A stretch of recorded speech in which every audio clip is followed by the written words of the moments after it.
Hi guys, this is Tony here from Metal Roos. You're about to sit down and enjoy an interview I just did um, over there. And so do like and subscribe so you can get all this straight into your streaming and into your consciousness as soon as it arrives. So enjoy the interview, and I will. Over to you, Tony. Thanks for coming on to Metal Roos and chatting to me, Nicholas. It's good to see you from Katatonia. Thank you for having me. Oh no, it's been a pleasure listening to the latest album that's coming out on the 6th of June,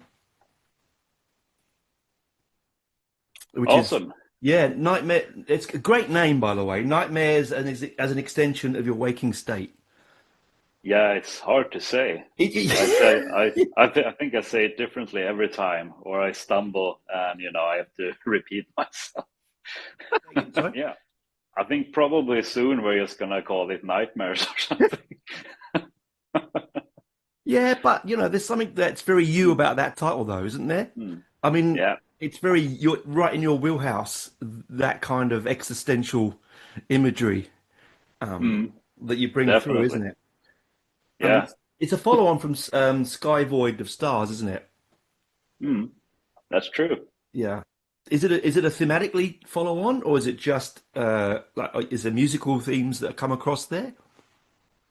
No, I think it's just a continuation of the Katatonia discography, and doing what we like, playing gloomy music that resonates with how things are like in like a big chunk of the year in Sweden when it's dark and it's cold and you slip and you hurt your back or you fall on your bum and stuff like that. That those kind of great things.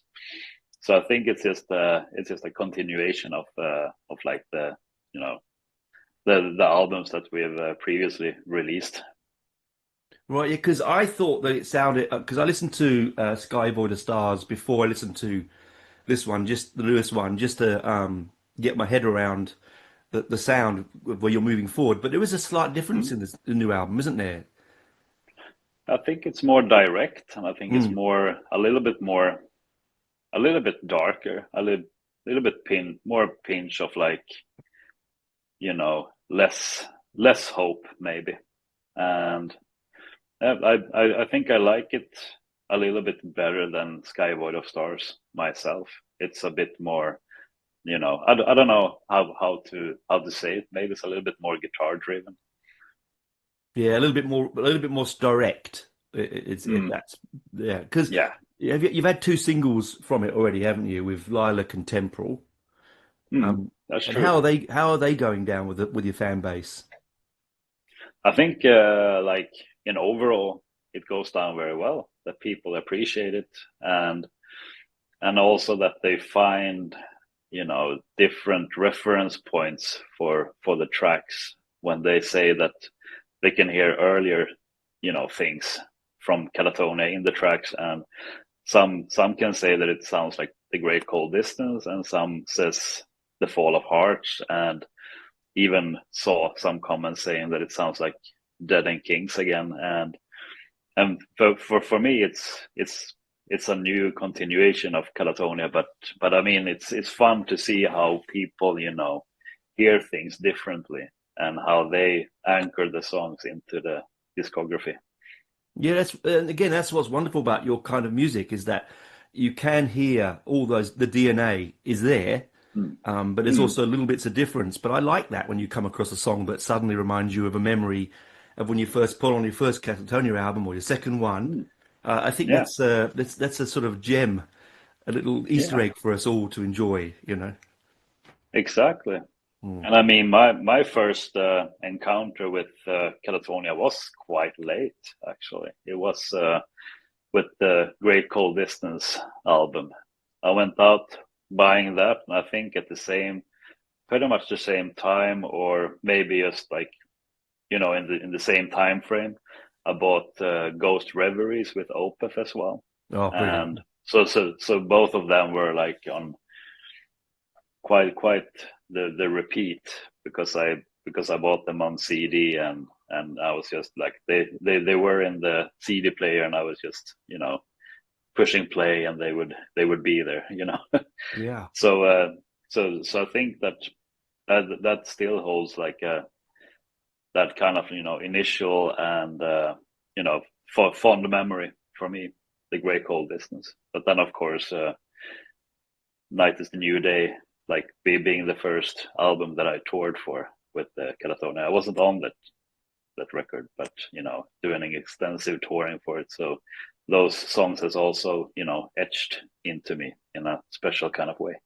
Oh, I'm sure that would be absolutely. I mean, your first memories. I mean, you obviously you have two new guitarists on this in the Mm. band now. Have they come in and give a put a little bit sort of fingerprints on it as well? Oh yeah, definitely. Not just their playing, but like how they do their solos, and just like the phrasing, the vibe.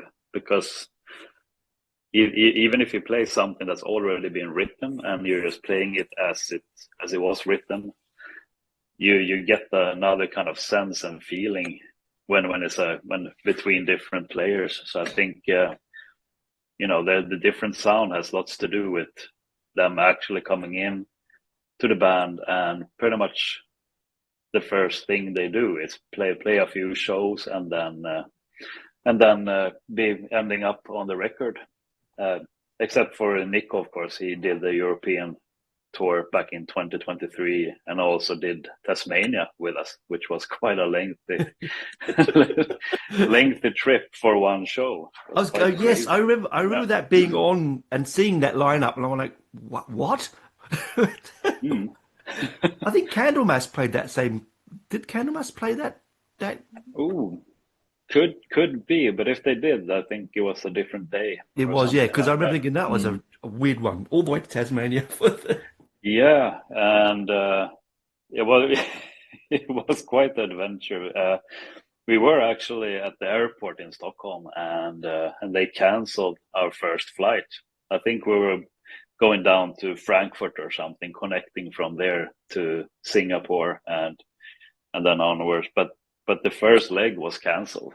So, but we were flying in one day prior, just to get our some kind of daily rhythm right.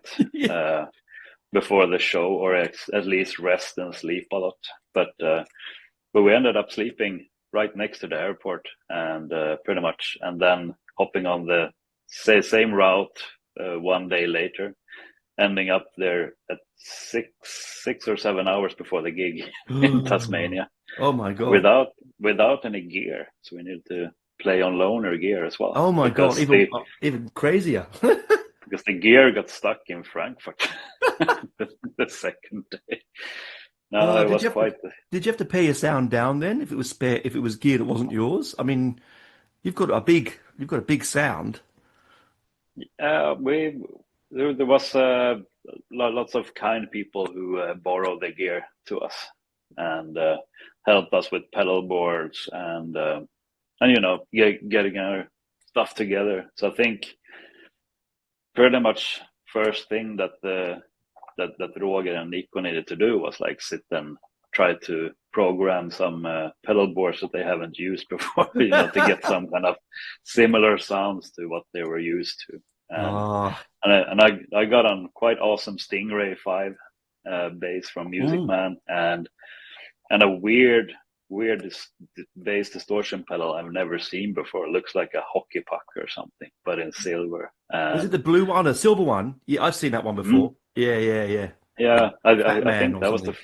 Hmm. I think it was the first one time I saw that, and I had no idea how to dial in the sounds. I just, you know, you used whatever was already dialed in. And then we went. Yeah, but it was fun. It was fun. I just wish that we could have stayed for a few more days Well, hopefully you'll get and to Australia enjoyed. again sometime soon. Yeah, me too. Me too. You've been here a I few times think. before. Yeah. Mm. We've been both going over there headlining our own shows, and we've been there supporting Opeth back when they released Heritage, and also the first time I was in Australia, we did New Zealand as well. We were a part of the No Sleep Till tour, I Oh, think that it was one. called. Yes. Yeah, was great. Yeah.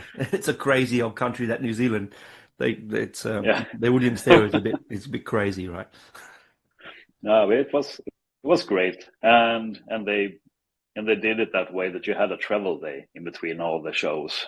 So and they transported all the gear with big trucks, so you only had your backpack when you were flying. It was That was very good. very smooth and easy. Yeah, less Yeah, stress, and I right? think yeah, I think though the whole flight was just packed with musicians and stuff. So, Ah, and they kind of it was weird. They kind of scattered all the people, so you weren't sitting like besides your bandmates, but that was fun as well. So I think I sat next to the August Burns Red guitar player. I can't remember oh, his name, but yeah, yeah, it was yeah. nice to you Oh, know chat with new people. yeah. I know exactly right. It's good to spread your wings and have a chat. But so, Yeah, exactly. obviously coming over here with the tour. Hopefully, you'll tour with this album soon, which will be. I'm Hmm. sure you've got a big tour in Europe, and Oh yeah. America coming up with the album. And I want to talk about the artwork on this particular cover of this album, Hmm. with the stag on the front. It's Hmm. absolutely beautiful. Like, I think it's your best cover for a long time. Oh, cool. I absolutely loved it. I'm going to try and get it on a poster somewhere for the room, I think. But Yeah. um, did you use a different artist for this one?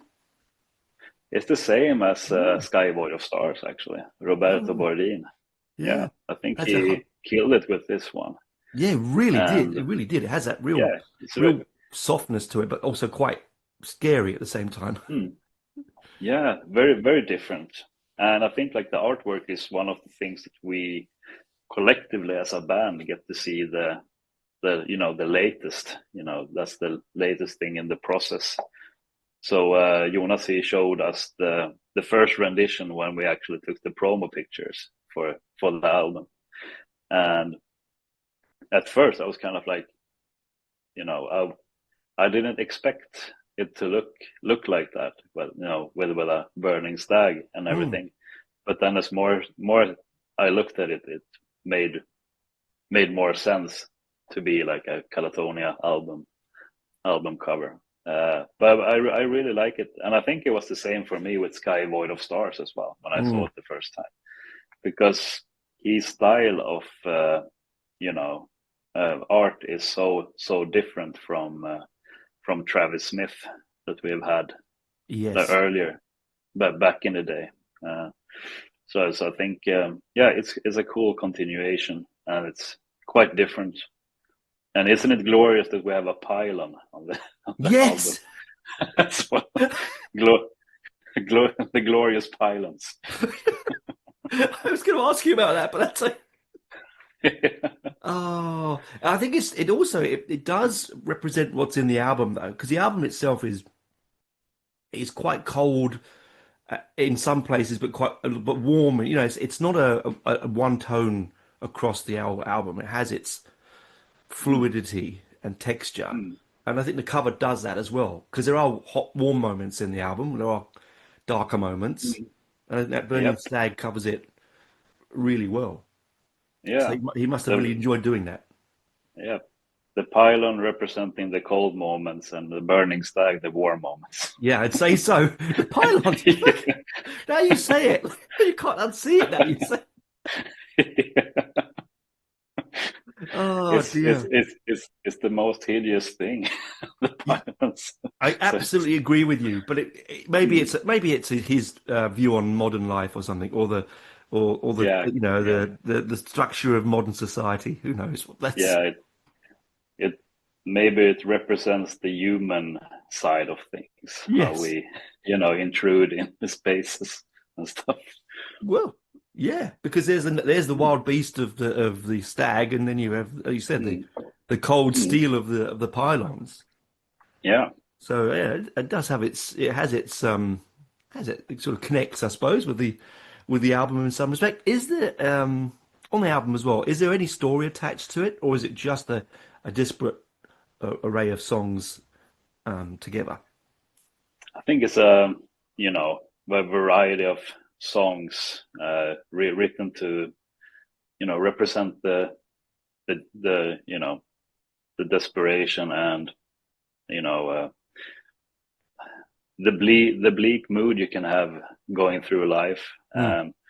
And as usual, it's not like outspoken, or like the message of each song isn't direct, but it's like it's open to, for people to, you know, connect with their own emotions, their own feelings and own experiences, just like they kind of did with the single releases as well, that you see like how people are different in how they reference and how they view things Katatonia wise. And Mm. I think that makes much more, you know, it makes things more interesting than calling a rose or a blue blue, you know. Oh yeah, yeah. It's actually It's right. yeah, You're it's exactly right. yeah, so it can have like thousand different meanings.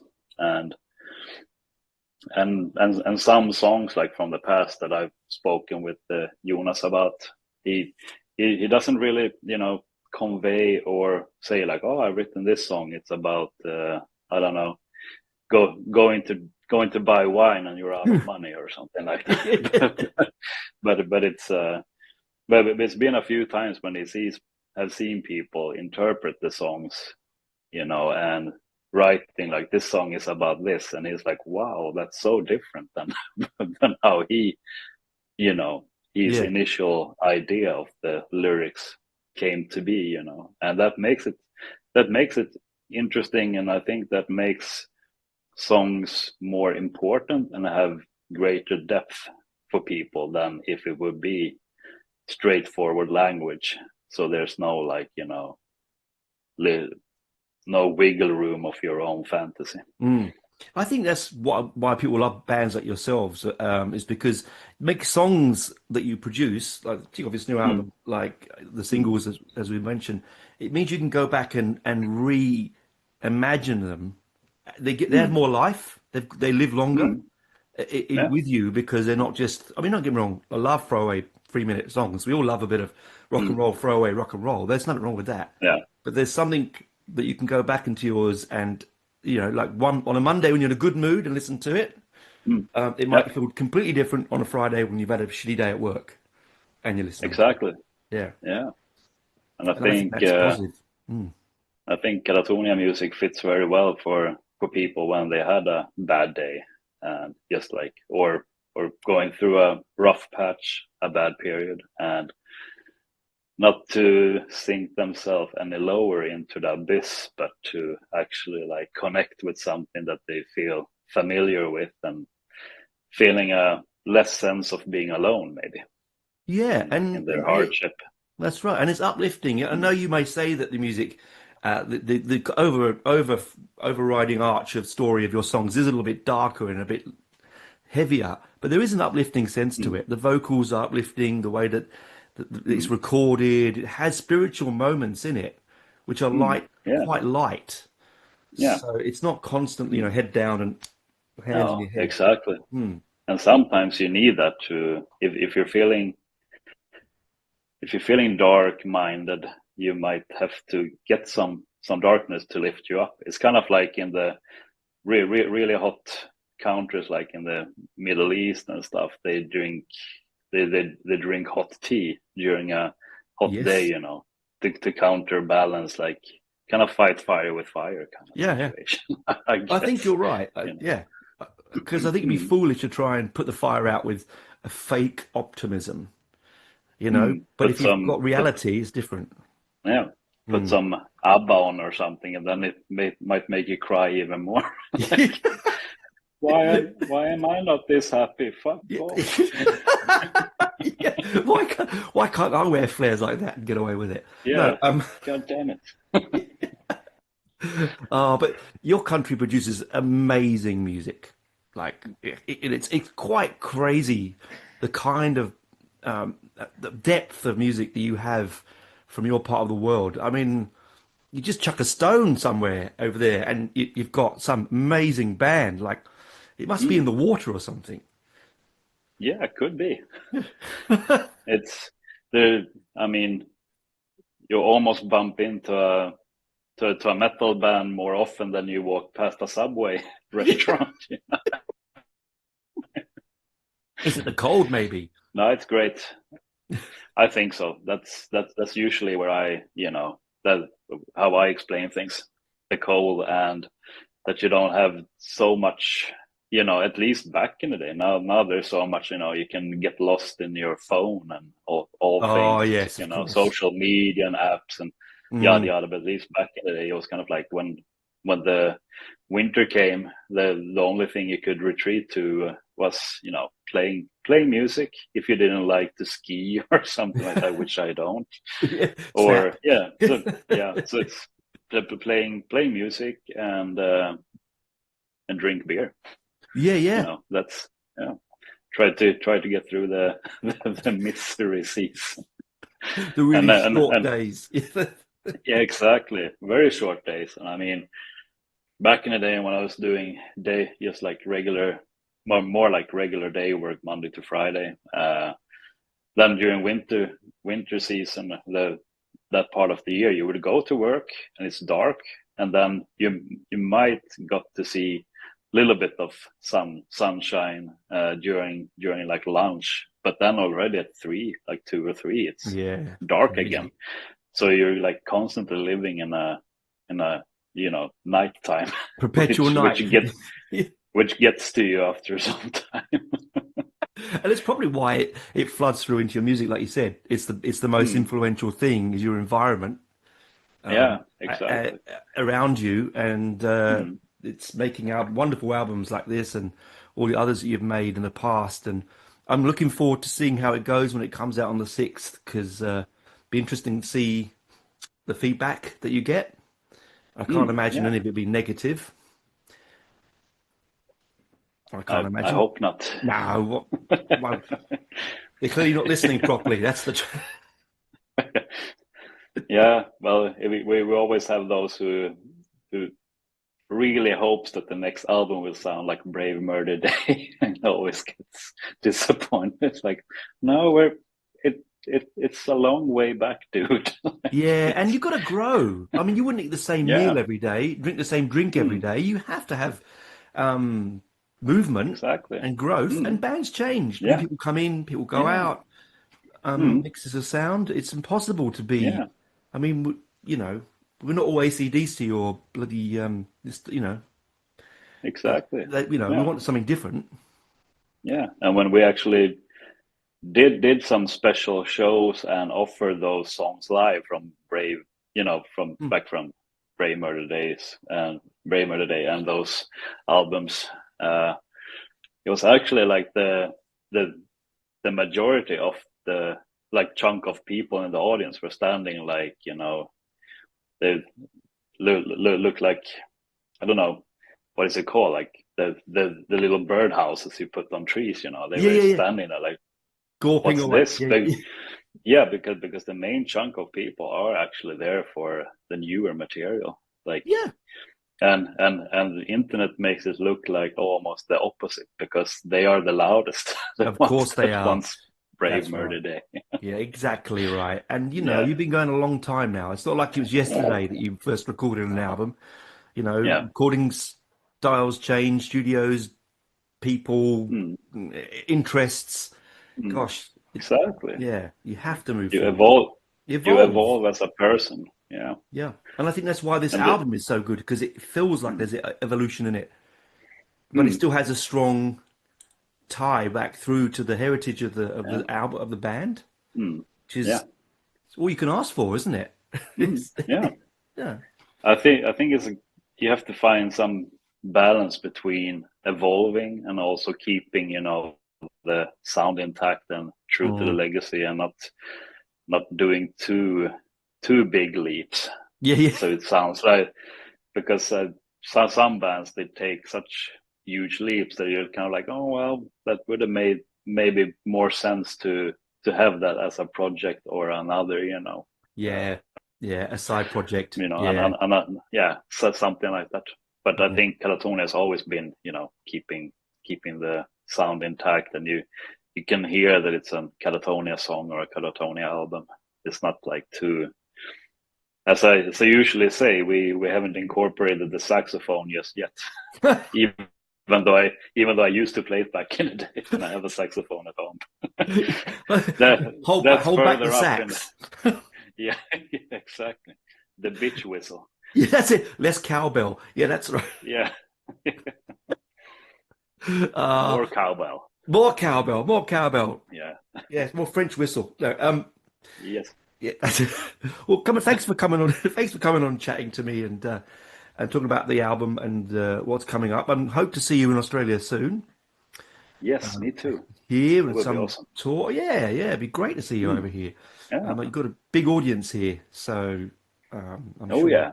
And you're always great. It's always nice and always warm, welcoming, and Oh, hospitality. that's what I like to hear. That's what I like to Mm, hear. I'm glad to hear mm. that because you hear a lot of bands come and go. You never know if they've actually like coming because it is a long way. Yeah. I think the jet lag is the worst thing, Oh yes, but there's so much other things that makes up for it. that's right. The Counterbalance. sunshine. Yeah. Yeah. Oh yeah. What is that thing in the sky? Oh, it's the sun. That's right. Yeah. I wish we had that in Sweden. If you had that in Sweden, everyone would live there, Yeah, and that is the that's truth, true. right? Yeah. Everyone would be in Sweden if it was sunny, which That is is not a bad true. thing, I suppose. No, no, no, Yeah, not at all. yeah. Well, thanks for coming on and chatting. I should round it up, but I hope the album does really well. I loved it. It's gonna, I'm sure it's gonna be really popular amongst your hardcore fans and new fans alike. I hope. I hope so. Yeah, why not? Of course it will. All right, All right. awesome. It was All a right. pleasure talking to you. Yeah, yeah, you too, yeah. Take it easy. And You too. good luck with the big tour coming up. Thank you so much. All right, take care.